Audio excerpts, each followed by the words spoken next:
Hello, class. So, I have decided to make my informative speech about autism.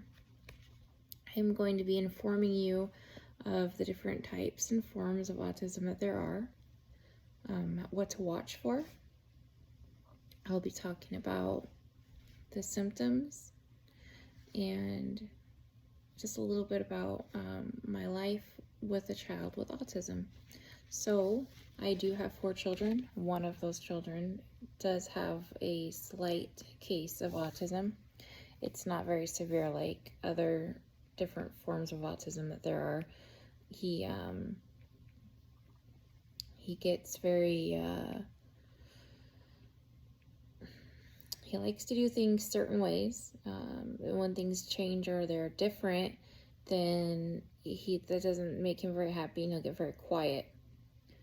The different forms of autism that there are: Asperger's syndrome, there's Rett syndrome, there's childhood distinctive disorder, there's Kanner's syndrome, and there's persuasive developmental disorder.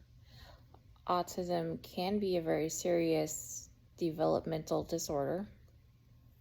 It can impair the ability to communicate and interact. There is a wide range of symptoms which can include difficulty of communication.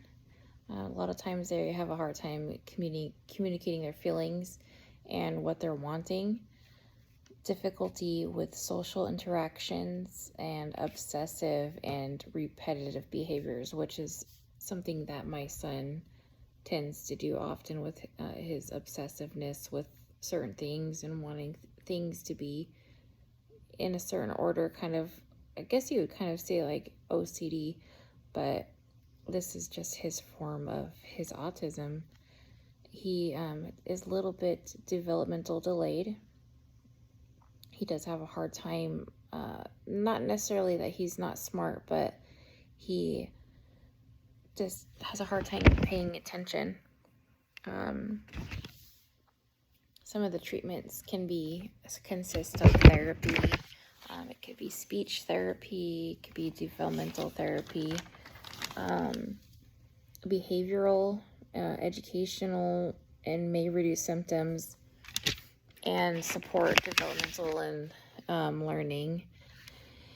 If you're living with someone with autism, it is important to be consistent. Consistency is huge, especially with a child.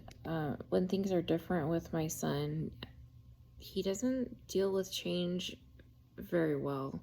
So be consistent, stick to a schedule, reward for good behavior. This is a big one too. Sometimes autistic children can be very hard to deal with, and so when they are being good, it's very important to reward them or let them know, you're doing such an amazing job. And just also talk in a quiet voice, very calm. Don't yell at somebody with autism, because that just makes their head just go to a different place. And it's not like dealing with other children that don't have autism. It's a lot different. And don't take things personally. That's was a hard one for me, was just remember that it's just something that he's dealing with, and not to take this personal. It's not directed at me. Another one can be don't stare.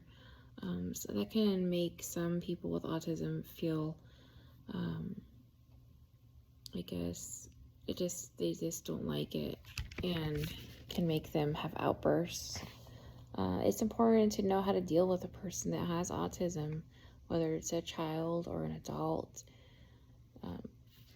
Remember that you need to watch for the warning signs that your child may have autism, and don't try and diagnose it yourself.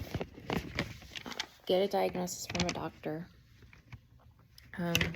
Thinking back on all the information that you may have a better understanding on people with autism. So today I gave a lot of information about the symptoms of a person with autism, the different forms of autism, and ways to cope when living with a child with autism. I hope that I informed you of a lot of good tips and information on this topic. All right, class, thank you for listening and have a good day.